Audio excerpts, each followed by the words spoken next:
आइए शुरू करते हैं हम लोग अपना पैसेज बहुत ही बढ़िया है, ध्यान से सुनेंगे हम लोग। Books have always inspired us. Inspire का मतलब होता है प्रेरित करना। तो किताबें जो हैं हैव ऑलवेज इंस्पायर्ड अस मतलब हम लोगों को। किताबें हमेशा से हमें प्रेरित की है टू गेन नॉलेज गेन करने के लिए, यानी नॉलेज को बढ़ाने के लिए, नॉलेज प्राप्त करने के लिए। यानी किताबों ने हमेशा हमसे कहा है कि ज्ञान को बढ़ाओ, ज्ञान को प्राप्त करो, and do better in life, और जीवन में कुछ अच्छा करो। मैं एक बार फिर से बोलता हूँ लाइन कि किताबों ने हमेशा से हमें प्रेरित किया है नॉलेज को गेन करने के लिए और अपने जीवन में बेटर यानी कुछ अच्छा करने के लिए। ऐसा कुछ करने के लिए किताबों ने हमेशा हमें प्रेरित किया है कि हमेशा हमें ज्ञान को इकट्ठा करना चाहिए, ज्ञान को बढ़ाना चाहिए और अपने जीवन में कुछ अच्छा करना चाहिए। Some books have change the life style of the readers. कह रहा है कुछ किताबें तो ऐसी हैं जिन्होंने चेंज कर दी है life style of the readers, यानी जो उन्हें पढ़ता है उनके जीवन शैली को ही बदल दिया है। ऐसी बहुत सारी किताबें हैं जिनको पढ़ने के बाद लोगों की जीवन शैली ही बदल जाती है। मतलब पहले वो कुछ और थे, बुरे थे, लेकिन किताबें पढ़ने के बाद मतलब कुछ किताबें ऐसी हैं जिन्हें पढ़ने के बाद उनका एकदम जीवन शैली ही बदल गया। आगे कह रहा है कि the Ramcharitmanas is one such book. कह रहा है कि रामचरितमानस एक ऐसा ही किताब है जिसको पढ़ने के बाद बहुत सारे लोगों का जीवन शैली ही बदल गया। पहले वो कुछ और थे, लेकिन ऐसी किताब पढ़ने के बाद उनका जीवन शैली ही बदल गया। कह रहा है कि it is a great EPIC of the Hindus. कह रहा है कि यह जो है यानी रामचरितमानस हिंदुओं का एक बहुत ही महान महाकाव्य है। ठीक है, the Ramcharitmanas was written by Tulsidas. और ये जो किताब है द रामचरितमानस वॉज रिटन, ये लिखा गया था तुलसीदास जी के द्वारा on the footsteps of Valmiki's Ramayana. मतलब जैसे वाल्मीकि की रामायण है वैसे ही उन्हीं के आधार पर, मतलब वैसे जैसे रामायण किताब है वाल्मीकि की, उसी के आधार पर तुलसीदास द्वारा लिखा गया है रामचरितमानस। ठीक है, जैसे वाल्मीकि ने रामायण लिखा वैसे ही तुलसीदास जी ने रामचरितमानस भी लिखा। कह रहा कि इन इट यानी इस किताब में, यानी रामचरितमानस के किताब में, ही depicted the life and times of lord Ram. Depicted DEPICT, depict का मतलब चित्रण करना या दर्शाना। तो उन्होंने यानी तुलसीदास जी ने दर्शाया है जीवन को और समय को, किसके? लॉर्ड राम, यानी भगवान राम के समय और उनके जीवन को इस किताब में दर्शाया है इन ग्रेट डिटेल। मतलब एकदम विस्तृत तरीके से, बहुत ही विस्तार में भगवान राम के जीवन के बारे में और उनके समय के बारे में तुलसीदास जी ने रामचरितमानस में दर्शाया है।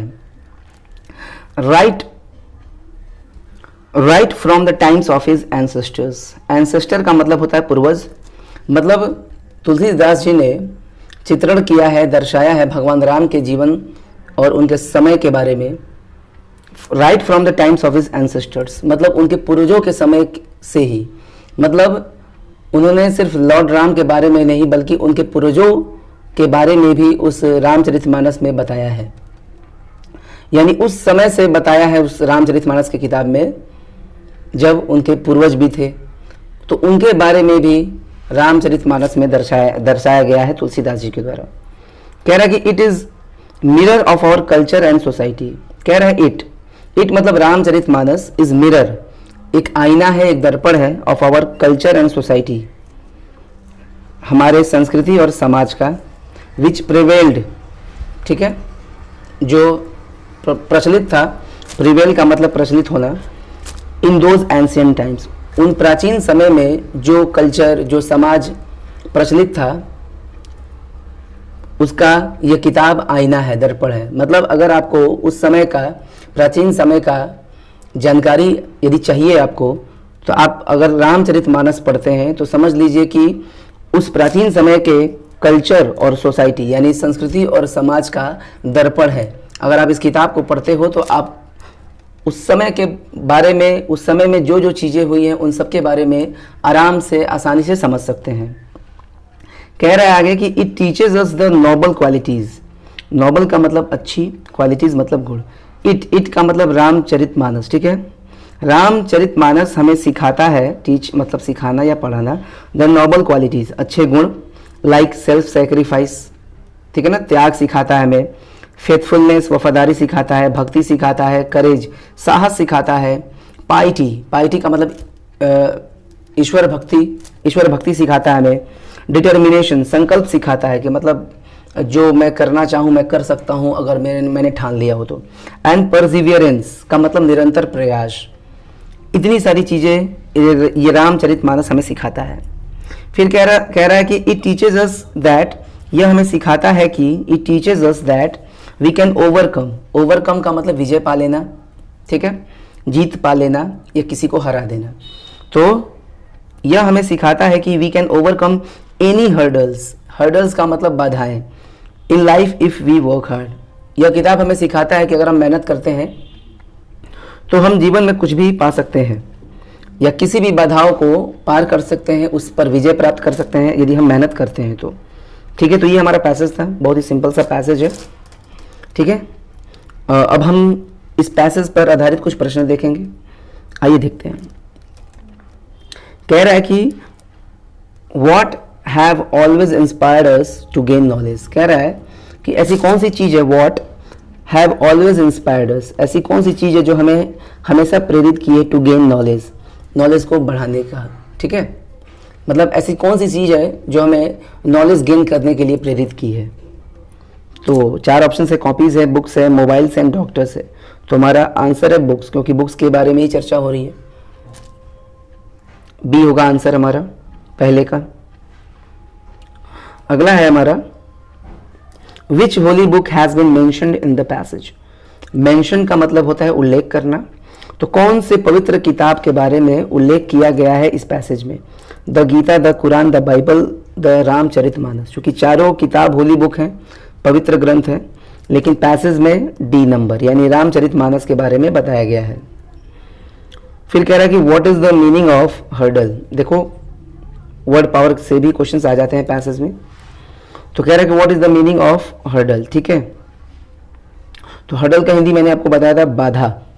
तो काइंडनेस होगा नहीं, सक्सेस होगा नहीं सफलता, और टेलीविजन होगा नहीं। इसका आंसर होगा ए, क्योंकि ऑब्स्टेकल का मतलब भी होता है बाधा। अगला प्रश्न, what teaches the noble qualities. कह रहा है कि ऐसी कौन सी चीज़ है जो हमें नोबल क्वालिटीज़ यानी अच्छे अच्छे गुणों को सिखाती है। तो अगर ऑप्शंस देखा जाए तो ऑप्शंस के हिसाब से जो हमारा आंसर होना चाहिए, देखो 4 ऑप्शंस है, teachers, books, people and none of these. तो चीज़ें तो हमें बहुत सारी हैं जो सिखाती है हमें अच्छे गुण, क्योंकि व्हाट पूछा है, ठीक है ना। तो आंसर हमारा होगा बी, बुक्स। पैसेज में भी बुक्स की ही बारे में बात कर रहा है, इसलिए हमारा आंसर जो होगा वो होगा बी, बुक्स, ठीक है। वैसे टीचर भी हमें सिखाता है अच्छे अच्छे गुण, लेकिन अगर टीचर आंसर होता तो प्रश्न हमारा हु से बना होता, ठीक है। क्योंकि हु का मतलब होता है कौन, तो जवाब में कोई व्यक्ति आएगा। व्हाट का मतलब होता है क्या, तो इसके जवाब में कोई वस्तु आ सकता है, ठीक है। तो क्वेश्चंस के हिसाब से हमारा जो आंसर है ना, वो हमारा आंसर होगा बी, बुक्स। और पैसेज में भी चूंकि बुक्स पर ही बातें हुई हैं कि कौन सी चीज़ें हैं जो हमें नोबल क्वालिटीज सिखाती हैं, इसलिए आंसर होगा हमारा बी, बुक्स, ठीक है। तो वीडियो कैसा लगा जरूर बताइएगा हमें, वीडियो को लाइक करिएगा, वीडियो को शेयर करिएगा, चैनल पर नए हैं तो सब्सक्राइब करना बिल्कुल नहीं भूलिएगा। Thank you.